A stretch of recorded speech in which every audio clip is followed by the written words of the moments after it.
नमस्कार दर्शकवृन्द, तथ्य र तर्कको आजको श्रृङ्खलामा स्वागत छ र म मनिष झा। आज हामी 25औं श्रृङ्खलामा छौँ। तथ्य र तर्कमा हामी एभिन्यूज टेलिभिजनको संयन्त्र मार्फत नेपालको 75वटै जिल्लाबाट केही तथ्यहरू, केही अभिमतहरू सङ्कलन गर्छौँ र सम्बन्धित क्षेत्रको विशेषज्ञसँग तार्किक छलफल गर्छौँ।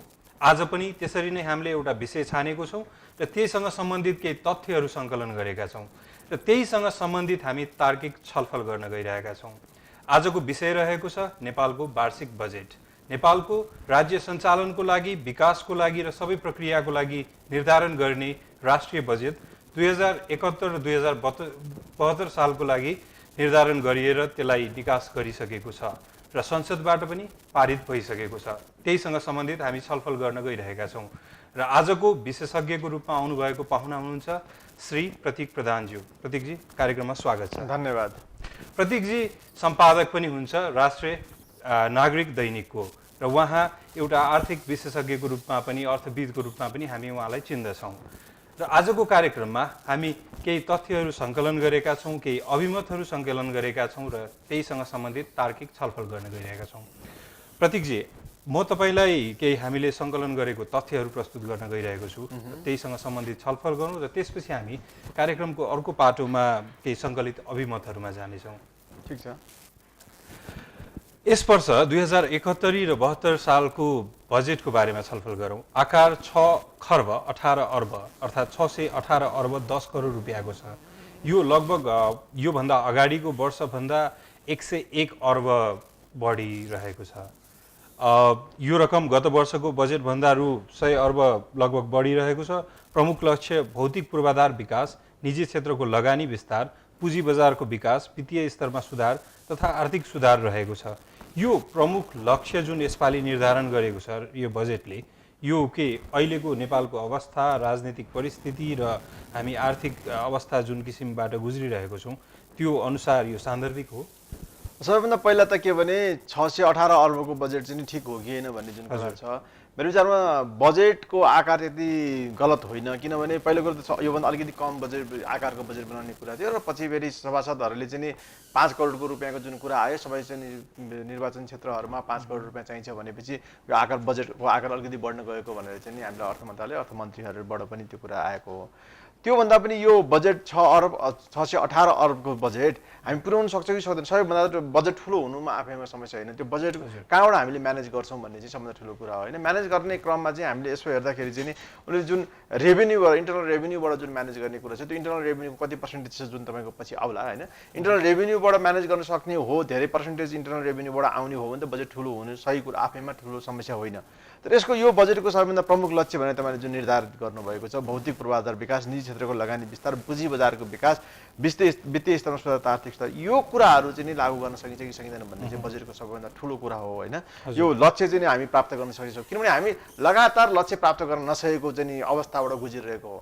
होइन, जहिले पनि हरेक वर्षको बजेट र अहिले नै हेर्नुहोस् तपाईँ चाहिँ चालु खर्च चाहिँ 398 अर्ब छ। होइन, जबकि पुँजीगत खर्च 116 अर्ब मात्रै छ भनेपछि 116 अर्ब पुँजीगत खर्चले चालु खर्चभन्दा आधी छ र पुँजीगत खर्च भनेको तपाईँको विकासको लागि खर्च हुने कुराहरू, होइन, अरू निर्माणको लागि खर्च हुने कुराहरू हुन् भने चालु खर्च भनेको चाहिँ नर्मल्ली हामीले बुझ्दाखेरि के भने तलबको लागि खर्च हुने कुरा हो। तलबको लागि यत्रो खर्च गरेर विकासको लागि यति मात्रै खर्च गर्ने चाहिँ भन्दाखेरि पनि आफैमा ठिक देखिँदैन। होइन, प्लस यो खर्च यो नै हुँदैन अहिलेसम्मको हाम्रो अवस्था भनेको नि हामी खर्च गर्न नसक्ने अवस्थामा छौँ। त्यस कारणले बजेटमा के छ भन्दाखेरि पनि मैले चाहिँ यो बजेट पूर्ण रूपमा लागू गर्न सक्छ कि सक्दैन भने चाहिँ मेजर च्यालेन्ज हो कि जस्तो लाग्छ। हजुर, तपाईँले भर्खरै जोड्नु भएको कुरा जस्तै चालु खर्च 3 खर्ब 98 अर्ब 95 करोड भनेको लगभग 50% छ पूर्ण यो कम्प्लिट बजेटको। यो एडमिनिस्ट्रेटिभ कस्ट एउटा त धेरै हो नि, यो डेभलपमेन्ट कस्ट 50 भन्दा बेसी छ, यो त 4 खर्ब छ करिब। 4 खर्ब 6 खर्बको कुरा गर्दाखेरि त 60% भन्दा 60 भन्दा बढी छ भनेको। यो एडमिनिस्ट्रेटिभ कस्ट धेरै, जति धेरै भयो त्यति, जति महँगो प्रशासन भयो त्यति विकास कम हुन्छ भन्छ नि। महँगो प्रशासन भने के हो भने हामीले जति खर्च गर्छौँ होइन त्यति खर्च बराबरको चाहिँ रिटर्न आउँछ कि आउँदैन भन्ने कुरा त हो नि होइन। हामीले यति खर्च गरौँ त्यो बराबरको हामीले कसैलाई कामदारलाई काम लगायौँ भने पनि 1000 रुपियाँ उसलाई चाहिँ त्यो दिनको मेहनत जान दियौँ भने उसले 1000 रुपियाँ बराबर काम गर्छ कि गर्दैन भन्ने कुरा हो। अहिले हामीले हेर्दाखेरि हामी के भन्न सक्छौँ यही डेटाबाट हामीले के भन्न सक्छौँ भने हाम्रो खर्च चाहिँ धेरै छ, हामीले दिएको चाहिँ नि स्यालेरी भनौँ अथवा चाहिँ तलब अथवा चाहिँ जे छ त्यो चाहिँ धेरै छ, त्यस अनुसारको रिटर्न छैन हाम्रोमा छैन कि किनभने पुँजीगत खर्च त एकदमै थोरै छ। उनले खर्च गर्ने जो मान्छे तलब खाएर खर्च गर्ने पैसै कम छ होइन, एक त पैसा कम छ, अर्को कुरा त्यो पैसा पनि खर्च हुन सक्दैन। यसको ठ्याक्कै रिभर्स रोल हुनु पर्थ्यो कि पुँजीगत खर्च चाहिँ नि त्यति करिब 4 खर्ब होइन र चालु खर्च चाहिँ नि 116 अर्ब मात्रै भइदिएको भए हामीले हेर्ने कुरा अलिकति फरक पर्थ्यो कि। हजुर, हामी अगाडि बढ्छौँ। सरकारी कर्मचारीको तलब 10%ले वृद्धि भएको छ यो बजेटमा। आयकरको सीमा 2,50,000 रुपियाँ पुर्याइएको छ। यो राम्रो सुधार भएको हो। एमाउन्ट वाइज चाहिँ धेरै एक्साइटिङ होइन यो, तर पनि बिस्तारै सुधार भएको हो। मलाई के लाग्छ सरकारी कर्मचारीको तलब 10%ले वृद्धि चाहिँ पोजिटिभ कुरा हो होइन। हेर्दाखेरि मान्छेले के भन्छ भने सरकारी कर्मचारीको तलब बढ्दाखेरि चाहिँ इन्फ्लेसन बढ्छ, नेपालमा जहिले पनि त्यो कुरा छ भन्ने छ। तर त्यो कुनै बेलाको कुरा थियो जुन बेला नेपालको इकोनोमी एकदमै सानो थियो। नेपाल अहिले चाहिँ हामी करिब 4 खर्ब रुपियाँ चाहिँ रेमिट्यान्समा पाइरहेको अवस्थामा, प्राइभेट सेक्टरमा धेरै पैसा आएको अवस्थामा सरकारी खर्चले तलबले मात्रै चाहिँ इन्फ्लेसन बढ्दैन त्यसरी होइन। त्यसले गर्दाखेरि सरकारी कर्मचारीको तलब चाहिँ अझै धेरै नबढाइकन हामीले सरकारी कर्मचारीबाट अनेस्टी इन्टिग्रिटी खोज्न सक्दैनौँ। मलाई चाहिँ के लाग्छ भने सरकारी कर्मचारीको तलब चाहिँ कमसे कम प्राइभेट सेक्टरको अरू सेक्टरसँग कम्पिटिटिभ तलब हुनुपर्छ, जसले गर्दा तलब मात्रै खाएर बाँच्छु भन्ने अनेस्ट कर्मचारीको पहिलो कुरो चाहिँ नि उसको अनेस्टीलाई चाहिँ इज्जत होस् होइन। त्यस कारण सरकारी कर्मचारीको तलब त अझै पुगेको छैन भन्छु म। सरकारी कर्मचारीको तलबमा चाहिँ धेरै राम्रोसँग रिभ्यू गर्दै जानुपर्छ। आयकरको सीमा 2,50,000 रुपियाँ जुन पुर्याएको छ त्यो पनि वास्तवमा त्यति प्रोग्रेसिभ होइन। हामीले चाहिँ नि आयकर के गरिरहेको छौँ भने पैसा तिर्ने जो मान्छे पैसा तिर्छ, जो तलब भोगी छ, जो वेतन भोगी छ, जसले पैसा लुकाउन सक्दैन तिनीहरूलाई चाहिँ नि बढी ट्याक्स लगाइरहेछौँ होइन। तिनीहरू 2,50,000 रुपियाँ चाहिँ नि पुर्याउनु भने व्यक्तिगत भनेको र पारिवारिक 3 लाख रुपियाँ पुर्याएको छ क्यारे होइन। त्यो भनेको चाहिँ होइन 2.5 लाख र 2 लाख 2 र 2,50 पुर्याएको हो क्यारे। त्यो भनेको चाहिँ के भने एकदमै थोरै इन्कम हो अहिलेको अवस्थामा। अहिलेको हामी नेपालमा बस्दाखेरि नेपालको सहरी इलाकामा बस्दाखेरिको जुन खर्च छ त्यो हेर्दाखेरि के देखिन्छ भने आँट गर्न नसकेको, हामीले चाहिँ नि ट्याक्स बेस बढाउन नसकेर, ट्याक्स बेस बढाएर धेरै ट्याक्स लिन नसकेर ट्याक्स बेस खुम्चेको हुनाले त्यसैबाट धेरै पैसा उठाउनु खोजेको अलिकति अझै बढाएको भए हुन्थ्यो। तर यसलाई चाहिँ पोजिटिभै मान्नुपर्छ। यो अब सवारी साधनमा सवारी करमा क्षमताअनुसार वृद्धि गर्ने कुरा चाहिँ यो सही कुरा हो। तर यो सँगसँगै हामीले के गर्नुपर्छ भने नयाँ सवारी साधन आउने कुरामा चाहिँ ट्याक्सेसन हाम्रो जुन करिब 235% ट्याक्स लाग्छ नयाँ सवारी साधन भन्ने छ त्यो घटाउन सक्नु पर्थ्यो कि, अथवा त्यो नगरे पनि मेरो विचारमा सवारी साधनको कुरा हुँदाखेरि सरकारले चाहिँ अल्टरनेटिभ इनर्जीको कुराहरू जुन चाहिँ सोलर इनर्जीको होला अथवा चाहिँ ब्याट्रीबाट चल्ने कारहरूको कुराहरू होला त्यसमा चाहिँ घटाउन सकेको भए अझै राम्रो हुन्थ्यो। तर यसमा हेर्दाखेरि चाहिँ यता 235 वा 240% पनि प्रेसर कम भएको छैन र हामीले यही भत्केको रोडमा चलाएको ट्याक्स पनि धेरै तिर्नु परिरहेको छ भनेपछि प्रेसर चाहिँ बढिरहेछ, फ्यासिलिटी बढेको छैन। त्यसैले गर्दा मलाई चाहिँ के लाग्थ्यो भने जस्तै धेरैवटा कन्ट्रीमा हेरेछौँ जसरी हामीले सर्टेन टाइमसम्म एकदमै राम्ररी इफेक्टिभली गाडी चलाइरहेको छौँ र त्यसको इकोनोमिक भ्यालु रिटर्न पाइरहेको छौँ भने हामीले तिर्ने वार्षिक कर चाहिँ अलिक बढी हुन्छ, तर इम्पोर्ट ट्याक्स चाहिँ एकदम कम हुन्छ। किनकि भेहिकल त पहिला सुविधाको लागि लग्जरियस प्रडक्टको रूपमा लिन्थ्यो, अहिले त इकोनोमिक कन्ट्रिब्युसन ह्युज छ नि। त्यसैले मलाई चाहिँ यो प्रेसर मात्र थपेको जस्तो लाग्छ। होइन मैले त्यही भने अघि ठ्याक्कै तपाईँको कुरा हो 235% जुन चाहिँ त्यो घटाउनु पर्छ। अब हामीले के रियलाइज गर्नुपर्छ भने अबको सवारी साधन भनेको लग्जरी होइन। कुनै बेला त लग्जरी के थियो भने नेपाल यस्तो अवस्थामा थियो आजभन्दा 40-50 वर्ष अगाडि जानुभयो भने पनि एउटा छाता नै लग्जरी थियो। एउटा छाता किन्न सक्दैन थियो मान्छेले होइन, त्यो बेला छाता नै लग्जरी मानिन्थ्यो होला, एउटा घडी लग्जरी मानिन्थ्यो होइन, कुनै बेलामा एउटा रेफ्रिजरेटर लग्जरी मानिन्थ्यो। त्यो कुरा त चेन्ज हुँदै आयो नि होइन। त्यसैले अब सवारी साधन पनि लग्जरीको आइटम होइन, 235% एकदमै घटाउनुपर्छ। अनि त्यसपछि यो सवारी साधनमा चाहिँ क्षमता अनुसार र लग्जरी अनुसार चाहिँ बरु वार्षिक कर बढाएको भए हुन्थ्यो भन्ने हो। जस्तै म फेरि यो बुदामा फर्किन चाहन्छु। हजुरले अघि एउटा कुरा उल्लेख गर्नुभएको थियो, मेन्सन गर्नुभएको थियो कि जति धेरै हामीले फाइनेन्सियल बेनिफिट वा स्यालेरी बढायो त्यो अनुसारको प्रोडक्टिभिटी हाई हुन्छ र करप्सन कम हुन्छ। तर यसो हेर्ने हो भने नेपालमा जति क्षेत्रमा जति संस्थानहरूमा चाहिँ फाइनेन्सियल बेनिफिट जति धेरै हाई छ करप्सन त्यतिकै नै हाई छ हामीले हेर्दाखेरि। जुन जुन सेक्टरमा जुन जुन निकायमा धेरै फाइनेन्सियल बेनिफिट पाइन्छ त्यहाँ नै धेरै करप्सन देखिन्छ भनेपछि यो त बेनिफिट्सको मात्र होइन, यो त एटिट्युड र मानसिकता नियतिको कुरा पनि हो नि। मैले यसमा सही कुरा हो होइन, मान्छेको नियत कस्तो हुन्छ र जति आखिरमा हामीले देखेका छौँ जापान जस्तो एकदम जुन डेभलप कन्ट्रीमा पनि करप्सन हायर लेभलको करप्सन एकदमै धेरै देखिन्छ, कहिलेकाहीँ चाहिँ अरूको डेभलप कन्ट्रिजका पनि हायर लेभल करप्सनको कुरा देखिन्छ। तर हामीले के रियलाइज गर्नुपर्छ भने कुनै पनि मान्छेले कति फन्ड चाहिँ नि उसले म्यानिपुलेट गरिरहेछ, कति फन्डमा उसले डिसिसन गरिरहेछ। जस्तै एउटा व्यापारीले एउटा 1 अरबको प्रोजेक्ट ल्याइरहेछ, त्यो 1 अरबको प्रोजेक्टको चाहिँ सिग्नेचर उसले एउटा सचिवले सिग्नेचर गर्दाखेरि त्यो व्यापारीले 10 करोड रुपियाँ कमाउँछ एट अ गो होइन, एकचोटिमा एउटा सयमा 10 करोड रुपियाँ कमाउँछ। अनि त्यो सचिवले चाहिँ महिनाको 45,000 रुपियाँमा बाँच्नुपर्ने अवस्थामा हामीले उसको नियत चाहिँ नि सफा हुन्छ भनेर हामीले कसरी भन्न सक्छौँ। तर त्यो सचिवले 45,000 को सट्टा 4 लाख रुपियाँ पाइदिने हो भने उसले त्यो 10 करोड कमाए पनि देशको लागि चाहिँ म के गरिरहेको छु भन्ने कुरा डिसिसन गर्न सक्थ्यो कि। त्यही हामी चाहिँ के भने नियत खराब गर्न चाहनेहरूको लागि त काहीँ पनि उपाय छैन, त्यसको लागि नियम कानुन अरू कडा बनाएर जानुपर्छ होला। तर नियत खराब बनाउन नचाहने मान्छेको लागि पनि नियत हामीले चाहिँ प्रपर पैसा दिएका छैनौँ, त्यसले गर्दा उसले त्यो छोराछोरीलाई पढाउन सक्दैन, एउटा चाहिँ केही घरबार जोड्न सक्दैन। नियत खराब नभएको मान्छेले सरकारी कर्मचारी केही पनि गर्न नसक्ने अवस्थामा किन राख्ने भन्ने मेरो लजिक। हजुर, यो रक्सी चुरोटहरूमा श्रुतिजन्य र मदिरामा भएको मूल्य वृद्धि यो खासै कुरा गरिरहनु पर्दैन होला, यो अझै पनि कम छ भन्ने सुनेको छु। 6% आर्थिक वृद्धि दर हासिल गर्ने र मुद्रास्फीति 8%मा सीमित राख्ने लक्ष्य भनेको छ। यो कतिको टार्गेट चाहिँ हामीले अचिभेबल छ? अब नर्मली के कुरा हुन्छ भने आर्थिक वृद्धि दर बढ्यो, साँच्चै नै 6% भयो, आर्थिक वृद्धि दरमा पैसा मजाले बजारमा आयो भने मुद्रास्फीति योभन्दा बढ्छ। मुद्रास्फीति कन्ट्रोल गरेर आर्थिक वृद्धि हुँदैन, नर्मली चाहिँ इकोनोमिक साइन्सले त्यही भन्छ होइन। तर 6% आर्थिक वृद्धि दर हासिल भयो भने मुद्रास्फीति 8%मा कन्ट्रोल नभए पनि अथवा 8-9% 10% पुग्यो तर आफैमा चाहिँ 8% मुद्रास्फीति भनेको धेरै ठुलो कुरा हो। हामी कुरा गरिरहेको छौँ कर्मचारीको तलब 2 वर्षमा चाहिँ त्यो 10%ले बढ्दाखेरि चाहिँ के हो, यो इस्यु हो भन्छौँ। मुद्रास्फीति 8%ले भइरहेछ, त्यो पनि तपाईँको डेटा चाहिँ राष्ट्र ब्याङ्कले गर्ने अफिसियल डेटा हो। अनअफिसियली त मुद्रास्फीतिमा धेरै हाई छ। अनअफिसियल समेत जोडेर राख्ने हो भने त हाम्रो मुद्रास्फीति 8%भन्दा धेरै जहिले पनि 12% 14% पुग्छ कि जस्तो लाग्छ मलाई। हजुर, हामी यसरी नै अगाडि बढ्दा पूर्वाधार निर्माणका लागि गत वर्षको तुलनामा 19%ले बढी अर्थात् 41 अर्ब रुपियाँ विनियोजन गरिएको छ। पूर्वाधार विकास त निर्माण त हाम्रो लागि सबभन्दा पहिलो प्राथमिकता नै त्यही हो जस्तो लाग्छ, हामी त्यही कमजोर भइरहेका छौँ। सो यो सही कदम हो? यो सही कदम हो, तर सँगसँगै चाहिँ हाम्रो प्रशासनिक क्षमताको एकदमै ठुलो कुरा आउँछ। प्रशासनिक क्षमता भने के हो भने कुनै पनि कुरा निर्माण गर्न लाग्यो, कुनै पनि कुरा राम्रो काम गर्न लाग्यो भने आफ्नो इन्ट्रेस्टको लागि 5 लाख 10 लाख 20 लाख रुपियाँ 50 लाख रुपियाँ मेरो इन्ट्रेस्टमा छ कि छैन भनेर खोज्ने राजनीतिक पार्टीहरू, त्यहाँका सामुदायिक संस्थाहरू, त्यहाँका टाठाबाठा मान्छेहरू, लोकलहरू, त्यहाँबाट आएर चाहिँ सेन्ट्रलका मान्छेहरू, रिजनका मान्छेहरू जुन बदमासी गर्छन् नि त्यो रोक्न सक्ने अनि कुनै पनि प्रोजेक्ट अगाडि नै बढ्न नदिने जुन एउटा टेन्डेन्सी छ त्यो रोक्न सक्यो भने चाहिँ 19% बढी के हुन्थ्यो, 38% बढाएको भए पनि हुन्थ्यो। त्यो रोक्न नसक्ने हिसाबले चाहिँ अब खर्च हुँदैन भन्ने हामीलाई थाहा छ। अहिले यो पनि खर्च हुँदैन भन्ने थाहा छ, किनभने पूर्वाधार निर्माणमा यति धेरै झमेलाहरू छन्, त्यो झमेलाहरू पार गर्न सक्ने सरकारले त्यो क्षमता नै अभिवृद्धि गर्न सकेको छैन।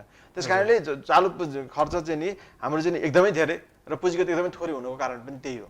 हजुर, ऊर्जा क्षेत्रमा पनि लगानी 37 अर्ब रुपियाँ विनियोजन गरिएको छ।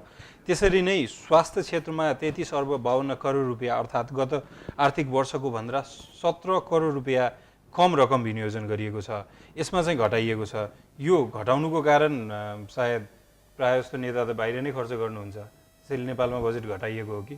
मलाई के लाग्छ भने पहिलो कुरो ऊर्जा क्षेत्रमा जुन 37 अर्ब रुपियाँ विनियोजन गरियो त्यसले के देखाउँछ भने सरकार चाहिँ नि ऊर्जाको चाहिँ नि जेनेरेसनमा पनि आफू, ट्रान्समिसनमा पनि आफू, डिस्ट्रिब्युसनमा पनि आफै गर्छु भन्ने सोचिरहेको छ सरकार होइन। सरकारले अझै पनि प्राइभेट सेक्टरलाई अगाडि बढाउने कुरा गरेको छन्। जुन हामीले अघि कुरा गऱ्यौँ निजी क्षेत्रलाई अगाडि बढाउने नीति भनेर चाहिँ कुरा गऱ्यौँ होइन। तर यहाँ ऊर्जा क्षेत्रमा यति पैसा गर्नु पर्थ्यो कि पर्दैन थियो? प्राइभेट सेक्टरलाई अगाडि बढाउने भने त प्राइभेट सेक्टर आफै आउँथ्यो होला होइन।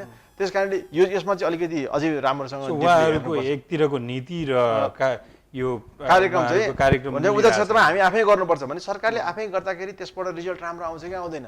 प्राइभेट सेक्टरले दिँदाखेरि राम्रो हुन्छ कि सरकारले गर्दा राम्रो हुन्छ किनभने सरकारी क्षेत्रमा त एउटा सेक्टरमा बसेको मान्छे एकचोटि 4 वर्ष मात्रै बस्न पाउँछ होइन उसले अरब 2 अरब 10 5 अरबको प्रोजेक्ट उसले चलाउन पाउँछ तर 4 वर्ष बस्न पाउँछ भन्दाखेरि उसले 4 वर्षभित्रमा आफ्नो चाहिँ 7 पुस्तालाई पुग्ने पैसा कमाउनु पर्ने हुन्छ प्रोडक्टिभिटी उसले हेर्दैन उसले चाहिँ त्यो प्रोजेक्टको के आउँछ होइन त्यसको रिजल्ट भन्ने कुरा आउटकम हेर्नै चाहँदैन उसले पहिला आफ्नो मात्रै हेर्छ त्यसपछि मात्रै इम्प्याक्ट हेर्छ त्यो अब स्वास्थ्य क्षेत्रमा त कुनै पनि रूपमा चाहिँ कम बजेट विनियोजन गर्नु हुँदैन थियो होइन तर स्वास्थ्य क्षेत्रमा बजेट कम विनियोजन गरेको कारण चाहिँ मेरो विचारमा विदेशी सहयोगबाट आउने पैसाहरू बढी आउँछ अथवा अरू इन्डाइरेक्ट सेक्टरबाट चाहिँ स्वास्थ्य क्षेत्रमा धेरै खर्च भइरहेको छ अरूहरूले जस्तो एनजिओजहरूले आइएनजिओजहरूले जुन चाहिँ यो विकट क्षेत्रमा जुन स्वास्थ्य क्षेत्रमा खर्च गर्छ त्यो कारणले त्यसबाट अलिकति म्यानेज हुन्छ कि भन्ने सोचेको हुनसक्छ तर मेरो विचारमा स्वास्थ्य क्षेत्रमा त्यसरी घटाउनु हुँदैन त्यो स्वास्थ्य क्षेत्र अझै हाम्रो कमजोर छ र अघि त मैले भने जस्तै स्वास्थ्य क्षेत्रमा बाहिर खर्चको त्यत्रो नेताहरूको उपचारमा खर्च भइरहेको जुन कुरा छ त्यो चाहिँ नेताहरूको उपचारको कुरा चाहिँ मेरो विचारमा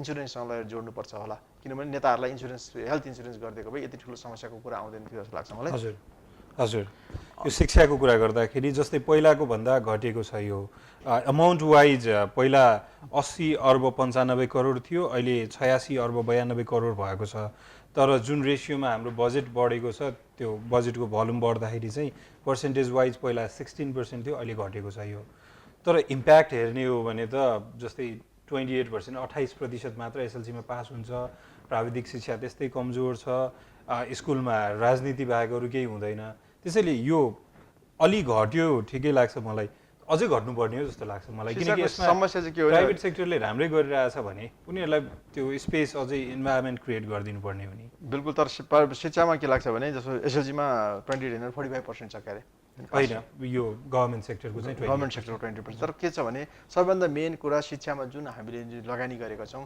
जुन सहयोग पुर्याएका छौँ त्यो चाहिँ विद्यार्थी नभएको स्कुलमा स्कुल छ भनेर होइन पहिला स्कुलै छैन त्यसमा स्कुलको पैसा गएर छ अनि विद्यार्थी नै छैन अनि विद्यार्थीको पैसा गएर छ अनि साक्षरता पूर्ण भयो भन्छौँ होइन त्यो चाहिँ ड्रप आउट कच्चा के छ त्यसको डेटा छैन राम्रो छैन त्यस कारण त्यसरी चाहिँ नि अनप्रोडक्टिभ सेक्टरमा शिक्षामा त लगानी गर्ने भने प्रोडक्टिभ विद्यार्थी नभएको स्कुलमा पैसा पठाएको छ विद्यार्थीहरूलाई नभएको ठाउँमा खाजा पठाउनको लागि सहयोग गरेछ अब मास्टरै नभएको ठाउँमा नक्कली मास्टर तयार गरेर चाहिँ तल पठाइएको छ भने चाहिँ गलत हुन्छ एकदमै गलत हुन्छ त्यो कुरा जुन भइरहेको छ त्यसलाई कन्ट्रोल गर्न सक्ने हो भने शिक्षामा चाहिँ बस्तामा बढाएर लानुपर्छ हजुर यसरी नै अगाडि बढ्दा वित्तीय व्यवस्थामा यसपालिको बजेटमा जस्तै 17% छुट्याइएको छ पुँजीगत खर्च 19% चालु खर्च 64% अघि हामीले यसमा छलफल गरिसक्यौँ यसरी नै हेर्दा यसको स्रोत कसरी यो बजेटको स्रोत कसरी जुटाइन्छ जस्तै गत वर्षको 356 अर्ब रुपियाँ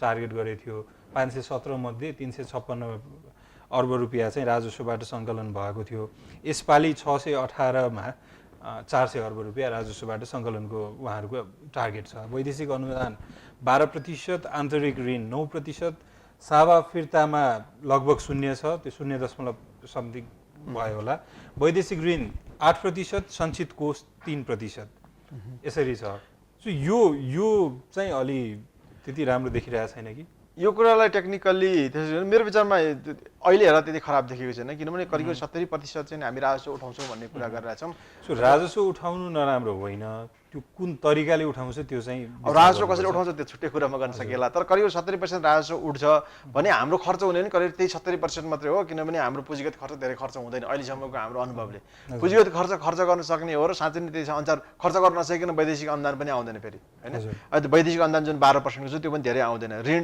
8% छ जुन त्यो पनि आउँदैन यदि पैसा खर्च गर्न सकिने केमा ऋण लिने होइन त्यो हिसाबले बजेटको चाहिँ नि ब्यालेन्स चाहिँ मोरललेस हाम्रो अर्थमन्त्री डाक्टर रामशरण महतले ठिकै गरे हो कि जस्तो लाग्छ यो ब्यालेन्स हेर्दाखेरि चाहिँ मलाई तर पुँजीगत खर्च चाहिँ बढाउन सक्नुपर्ने यो विकास खर्च बढाउन सक्नुपर्ने चाहिँ हो त्यो बढेन भने ठिकै छ राजस्व चाहिँ 70 किनभने यो राजस्व धेरै कम पर्सेन्टेजबाट बढेर आएर 70% भएको हो राजस्व होइन त्यसले गर्दा राजस्वमा राम्रै छ तर राजस्व आउने कसरी आइरहेछ भन्ने कुरामा एकदमै ध्यान दिनुपर्छ किनभने हामीले इम्पोर्ट बेसमा राजस्व आइरहेछ हामीले एक्सपोर्ट बेसमा अथवा चाहिँ इन्टरनल चाहिँ उसबाट चाहिँ इम्प्लोइमेन्टबाट अथवा अरू कुरोबाट चाहिँ राजस्व निकाल्न सकेको भए त गजबै हुन्थ्यो तर इम्पोर्टबाट भनेको त हामीले अर्काको देशबाट किनेको सामानबाट लागेको चाहिँ भन्सारमा लागेको खर्चबाट चाहिँ राजस्व उठेर खुसी हुनु चाहिँ हुँदैन जस्तो लाग्छ हजुर एउटा प्रश्न मैले नबुझेकोले हजुरसँग सोध्न चाहन्छु जस्तै योभन्दा अगाडिको बजेटको जुन सञ्चित रकमहरू छ नि त्यो चाहिँ यहाँ कुन क्याटेगोरीमा देखिन्छ यो 3% मात्र हो त?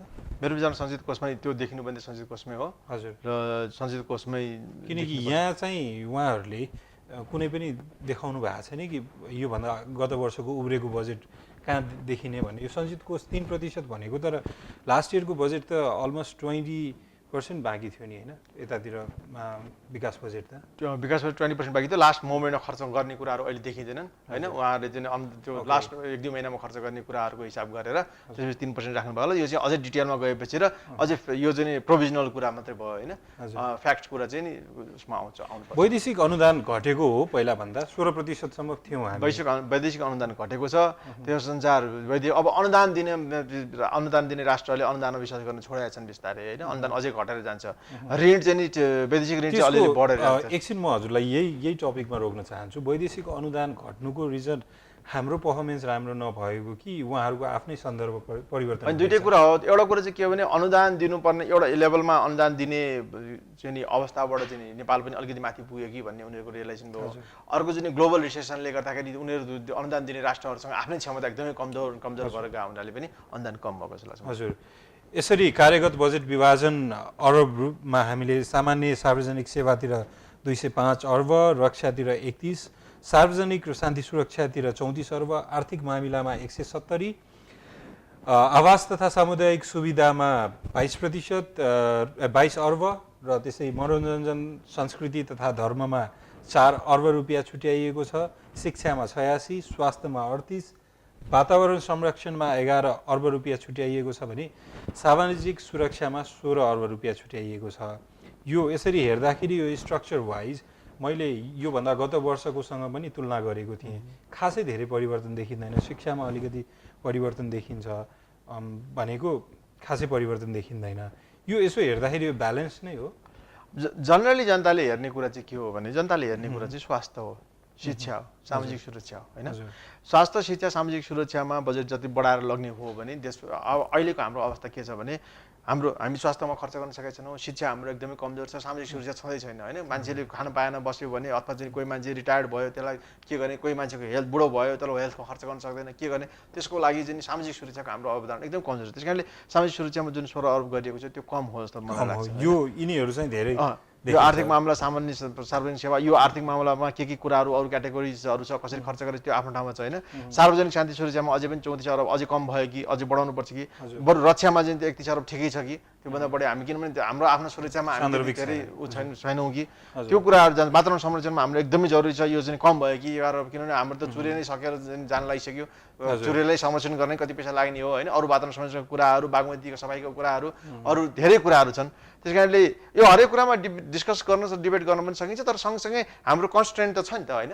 बजेटको एउटा कन्स्टेन्ट त छ। त्यो बजेट कन्स्टेन्टबाट कसरी मिलाइएको छ भनेर हेर्दाखेरि चाहिँ के देखिन्छ भने यो बजेट मोरलले चाहिँ त्यति स्ट्रङली लिबरल मार्केट फ्रेन्डली भएर पनि आउन सकेको छैन। तर यसरी सोसियल बजेट पनि हो कि भन्न पनि नसकिने अवस्था। यसरी हेर्दाखेरि सामान्य सार्वजनिक सेवा, आर्थिक मामिला र शिक्षा यो तीनवटा चाहिँ यो सबैमा ठुलो पाटो ओगटेको क्षेत्र चाहिँ यो तीनवटा छ, जुन तीनवटै हाम्रो कमजोर क्षेत्र छ र धेरै लगभग 1 दशकदेखि निरन्तर रूपमा यसमा इन्भेस्टमेन्ट धेरै नै भइरहेको छ तर हामीले आउटकम पाएका छैनौँ। भनेपछि हाम्रो प्रायोरिटी नै चेन्ज गर्नुपर्ने जरुरी छ कि अर्कोतिर प्रायोरिटी राख्नुपर्ने हो? प्रायोरिटी सबभन्दा मेन कुरा यो सामान्य सार्वजनिक सेवा, आर्थिक मामला, यो मेनको शिक्षामा कुरा नगरौँ। यो दुईटालाई घटाउनुको भन्नेको मतलब के हो भने सरकारको रोल गभर्नेन्समा कम गराएर लानु हजुर होइन। विकासमा पनि गभर्नेन्समा पनि सरकारको रोल कम गरेर लैजाने, सरकार चाहिँ एउटा मोनिटरिङ एजेन्सीको रूपमा, रेगुलेटरी एजेन्सीको रूपमा मात्रै राख्ने र विकास निर्माणको सम्पूर्ण कामहरू चाहिँ प्राइभेट सेक्टरलाई अगाडि बढाउने किसिमको कन्सेप्ट बढेर गयो भने यो कुराहरू घटेर जान्छ होइन। सरकारको रोलै अगाडि बढाउने हो भने जुन चाहिँ हाम्रो धेरै राजनीतिक दलहरूको चाहिँ सरकारको रोल अगाडि बढाउनुपर्छ भन्ने जुन कन्सेप्ट छ त्यो भयो भने त यो अझै बढेर जान्छ। हजुर, हामीले यो कार्यक्रमको लागि चाहिँ अभिमत सङ्कलन गर्ने काम पनि गर्छौँ। 3वटा प्रश्न राख्छौँ हामी यो विषयसँग सम्बन्धित र एभेन्यूज टेलिभिजनको संयन्त्र मार्फत 75वटै जिल्लाबाट हाम्रो संवाददाताहरूले त्यो सङ्कलन गर्नुहुन्छ अभिमत, जुन हामीले एनालाइज गरेर यहाँ प्रेजेन्ट गर्दैछौँ। हामीले पहिलो प्रश्न राखेका थियौँ, नेपालमा वार्षिक विकास बजेट पूर्ण रूपमा खर्च हुन नसक्नुको कारण के होला? कमजोर नीति, राजनीतिक अस्थिरता, गलत प्राथमिकता, खराब नियति। यो 4वटा वैकल्पिक उत्तरहरू हामीले राखेका थियौँ। हजुरले यसमध्ये एउटा मात्र छान्नु पर्दा कुन छान्नुहुन्छ होला? म चाहिँ खराब नियति होइन, नियति भनेको चाहिँ भाग्य हुन्छ, खराब नियत चाहिँ हो, खराब नियत ठान्छु म चाहिँ। हजुर, अरू पनि छ तर धेरै चाहिँ यसले घटेको छ। हेरौँ कसरी आएको छ। खराब नियतमा 14%, गलत प्राथमिकतामा 23%, राजनीतिक अस्थिरतामा 34% र कमजोर नीतिमा 29%। यो ब्यालेन्स मान्छेहरूले होइन, मेरो विचारमा भएपछि पोलिटिकल ट्रान्जिसनको जुन कन्सेप्ट छ त्यो मान्छेहरूलाई चाहिँ राजनीतिक अस्थिरताले गर्दा नेपाल विकास नभएको भन्ने एउटा सोच छ। किनभने नेपालमा प्रधानमन्त्री परिवर्तन भइरहेको छ भने, तर नेपालको चाहिँ पर्मानेन्ट गभर्मेन्ट त छ नि, त्यो सरकार त छ नि, त्यो सरकार मन्त्रालयहरू छन्, सचिवहरू छन्, त्यो कन्टिन्युटी गइरहेछ त होइन। त्यसले चाहिँ नि आखिरमा चाहिँ विकास निर्माणको लागि त्यो आयोजनको काम गर्ने, विकास निर्माणको बजेट विनियोजन गर्ने सम्पूर्ण कुराहरू त हाम्रो पर्मानेन्ट गभर्मेन्ट छ होइन, स्थिर सरकार। त्यसले गर्दाखेरि यो इस्यु होइन, राजनीतिक अस्थिरता कुनै पनि किसिमको किन पनि होइन भन्नुहुन्छ भने राजनीतिक पार्टीहरूले जस्तो माओवादीले पनि अब पहिला पुँजी बाँध्न जानुपर्छ भनिरहेछ, एमाले पनि अब हामी चाहिँ पुँजीवादमा पहिला चाहिँ जानुपर्छ भनिरहेछ, काङ्ग्रेसको करिब पुँजीवादी हो। सबैले चाहिँ राजनीतिक रूपमा हेर्दाखेरि उनीहरूको चाहिँ नि पोलिसी, आर्थिक पोलिसी त केही पनि फरक पर्नेवाला छैन। जब आर्थिक पोलिसी फरक पर्दैन भने राजनीतिक अस्थिरताले हामीलाई के फरक पर्छ? प्रधानमन्त्रीको टाउको एउटा फरक पर्दा त हामी देशको विकासको निर्माण क्रम फरक हुनुपर्ने होइन, तर जनताको सोच चाहिँ फरक छ जस्तो लाग्छ मलाई। हजुर, यसरी नै हामी अर्को प्रश्नमा जाँदाखेरि यस वर्षको बजेटमा सबैजना खुसी हुन नसक्नुको कारण के होला भनेर हामीले दोस्रो प्रश्न राखेको थियौँ। यसमा वैकल्पिक उत्तरहरू रहेको थियो, कहिले पो खुसी भएका थिए र भनेको जहिले पनि यस्तै हो, बजेटमै खोट छ, जस्तो भए नि खुसी हुनु पर्यो भनेर यस्तो हामीले प्रश्न राखेका थियौँ। यसमध्ये तपाईँ कुन छान्नुहुन्थ्यो होला? मेरो विचारमा चाहिँ अब बजेटमा चाहिँ सबैजना खुसी हुन नसक्नुको कारण के हो भने, पहिलो कुरो चाहिँ यो वैकल्पिक उत्तरहरूमध्ये हजुर त्यो खास कुरा जनता कहिले पनि खुसी छैनन्। कहिले यसमा भनौँ न, कहिले पो खुसी भएका थिए र? ओके, किनभने जनताले बजेटबाट सबै कुरा आफै चाहन्छ क्या, त्यो होइन जस्तो लाग्छ मलाई। यसमा जस्तो भए नि खुसी हुनु पर्योमा 20%, कहिले पो खुसी भएका थिए र 34%, बजेटमै खोट छ 46% भनेपछि यो बजेटदेखि जम्मा 20% मात्र सन्तुष्ट छन् वा ब्यालेन्स छन् र बाँकी 80% चाहिँ दुइटै हेर्दाखेरि नेगेटिभ नै छन् भनेको त्यति राम्रो उत्साह देखिएको छैन।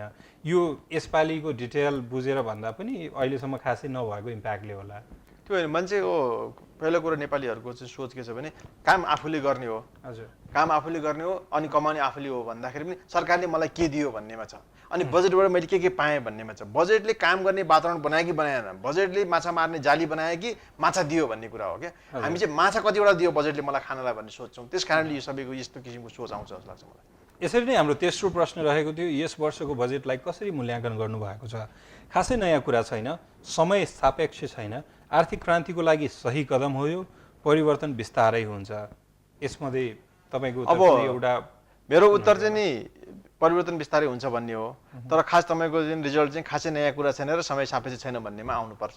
हजुर, परिवर्तन बिस्तारै हुन्छ 14%, खासै नयाँ कुरा छैन 36%, समय सापेक्ष छैन 37%, आर्थिक क्रान्तिको लागि सही कदम भनेको लगभग 27%ले मात्र अलि सकारात्मक आशा लाग्दो कुरा गर्नुभएको छ र खासै नयाँ कुरा छैन, समय सापेक्ष छैनमा धेरै नेगेटिभ देखिएको छ भनेको यसमा पनि खासै उत्साह देखिँदैन। 73%ले नेगेटिभ छन् भन्नुपर्छ। यसमा पनि उत्साह देखिँदैन खासै। यसको बारेमा तपाईँको धारणा के छ?